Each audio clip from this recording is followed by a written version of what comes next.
आज ही Doubtnut app download करें। Doubtnut पर होगा अब आपके सभी मैथ्स, केमिस्ट्री, फिजिक्स और बायोलॉजी डाउट्स का सफाया। बस अपने क्वेश्चन की फोटो खींचो, उसे क्रॉप करो और तुरंत वीडियो सोल्यूशन पाओ।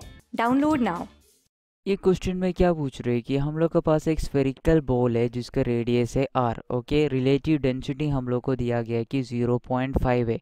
वो क्या है, इक्विलिब्रियम में फ्लोट कर रहा था वाटर में with half of it immersed in water. Okay, पहले फ्लोट कर रहा था, उस टाइम पे हम लोग देखा कि उसका हाफ ऑफ द वॉल्यूम क्या है, पानी के अंदर है। ओके, तो हम लोग को पूछ रहे कि ये बॉल को हम लोग जस्ट इमर्स्ड पोजीशन में लाने के लिए, दैट इज उसका ये जो पूरा बॉल है उसको हम लोग जस्ट इमर्स्ड पोजीशन में लाने के लिए हम लोग कितना वर्क करना पड़ेगा, ये है हम लोग को क्वेश्चन पूछ रहे। ओके, तो ये आपको समझने के लिए मैं एक क्या है एक फिगर ड्रॉप करता हूँ। तो ये है हम लोग का, इधर हम लोग अगर देखेगा we know that work done हम लोग कितना करना पड़ेगा। ओके, तो मैं पहले इनिशियल केस ये है इनिशियल केस, दैट इज ये क्या है, हाफ इमर्स्ड है। उसका टाइम पे हम लोग अगर देख रहे हैं तो क्या है, सॉलिड स्फीयर का सेंटर ऑफ ग्रेविटी एग्जैक्ट कहाँ पर है, एग्जैक्ट वाटर सरफेस पे है। और ये जो डिस्प्लेस्ड वाटर है उसका सेंटर ऑफ ग्रेविटी कहाँ होगा, हम लोग को पता है कि एक हेमिस्फीयर का केस हम लोग बोल रहे हैं तो उसका सेंटर ऑफ ग्रेविटी, ये जो डिस्प्लेस्ड वाटर का centre of gravity is nothing but centre of buoyancy है। सेंटर ऑफ बॉयंसी है, सेंटर ऑफ बॉयंसी कहाँ होते हैं, जितना वॉल्यूम इमर्स हुआ, जितना वॉल्यूम इमर्स्ड हुआ उतना वॉल्यूम का सेंटर ऑफ ग्रेविटी कहाँ पर है, वहाँ पर है सेंटर ऑफ बॉयंसी, वहाँ पर है डिस्प्लेस्ड वाटर का सेंटर ऑफ ग्रेविटी, है ना। देयरफॉर ये क्या है, कितना इमर्स हुआ है एक हेमिस्फीयर, है ना।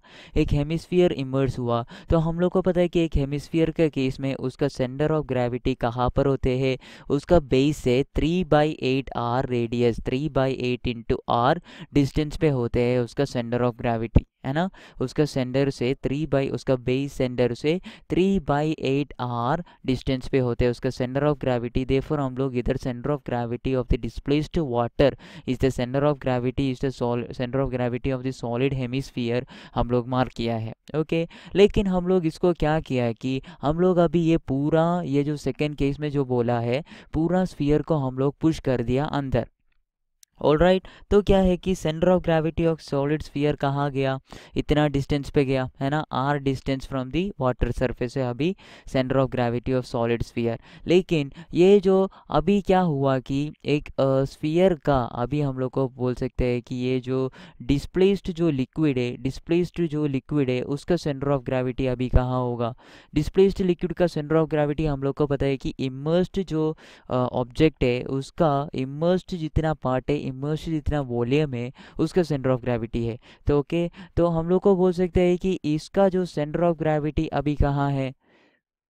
जब इसको हम लोग क्या किया, ये जो आधा हेमिस्फीयर को हम लोग और इसमें लेकर आया, तो हम लोग को पता है कि उस टाइम जो क्या हुआ होगा, उस टाइम जो डिस्प्लेस हुआ वाटर, दैट इज ये केस से हम लोग ये पूरा जब डुबाया तब जो डिस्प्लेसमेंट ऑफ वाटर हुआ उसका centre of gravity water surface पे होगा, वाटर सरफेस पे उसका सेंटर ऑफ ग्रेविटी होगा। देखो centre of gravity of solid sphere अभी इधर है and centre of gravity of water surface अभी इधर है। तो हम लोग को पता है कि अभी क्या हुआ कि ये सॉलिड स्फीयर का पोटेंशियल एनर्जी में एक ड्रॉप हुआ और ये जो वाटर है उसका पोटेंशियल एनर्जी में एक हाइक हुआ।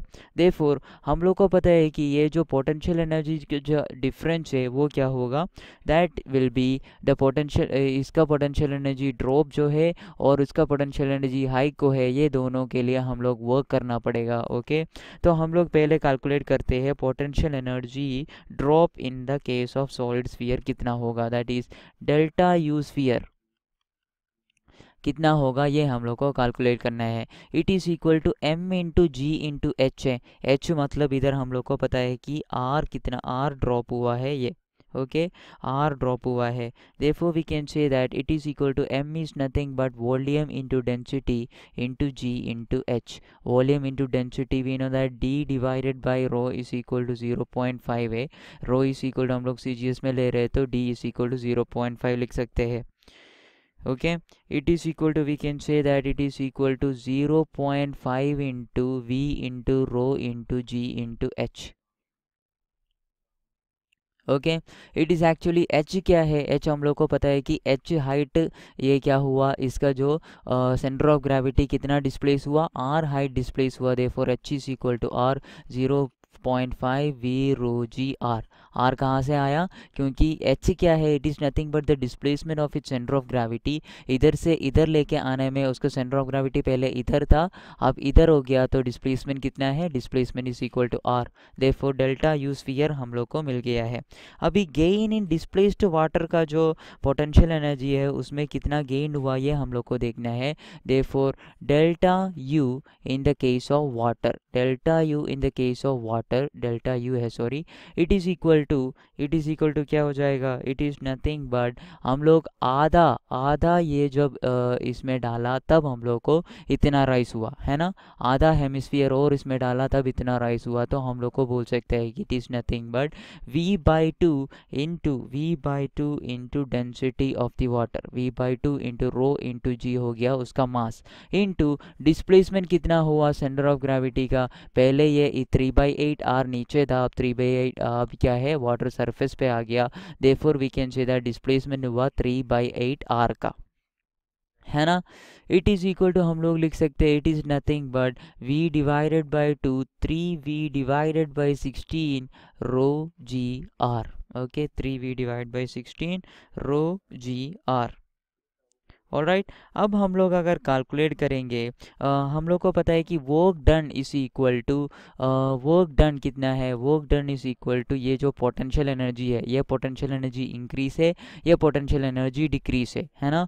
Therefore delta U sphere, potential energy decrease minus potential energy increase है वर्क डन, क्योंकि हम लोग अगर वर्क करेगा पोटेंशियल एनर्जी डिक्रीज हो रहे है ना, और पोटेंशियल एनर्जी ये जो इंक्रीज हो रहे उसका वर्क हम लोग नहीं करना है, therefore W is equal to delta U sphere minus delta U water, it is equal to, it is nothing but 0.5 into V rho G R minus 3v divide by 16 rho G R. Alright, it is equal to हम लोग क्या कर सकते हैं, we rho G are को बाहर ले सकते हैं, 1 divide by 2 minus 3 divided by 16 is equal to V rho G R into 16 minus 6 is equal to क्या हो जाएगा, 10 divided by 2 into 16 is equal to 32। Alright, तो हम लोग क्या कर सकते हैं, v सब पुटिंग v, ये क्या है सॉलिड स्फीयर का बात कर रहे हैं हम लोग, v is equal to 4 divided by 3 pi r cube है rho g into r into 10 divided by 32। Alright, it is equal to हम लोग क्या कर सकते हैं, 10 डिवाइड बाई 32 को मैं 5/16 लिख सकता हूँ, 5/16 लिख सकता हूँ, है ना। देयरफॉर 5 और 16, ये 4 और 16 कैंसिल होके 1 डिवाइडेड बाई क्या आएगा, ये आ गया 5, ये आ गया 16, और ये 4 कैंसिल होके इधर आ गया 4 इंटू 3 आ गया 12। देयरफॉर मैं लिख सकता हूँ 5/12 into pi into r raised 4 into rho g. Okay, therefore work done is equal to 5/12 into pi into r raised 4 into rho g. कौन सा ऑप्शन हम लोग का सही है, ऑप्शन डी देखो, this holds the right answer.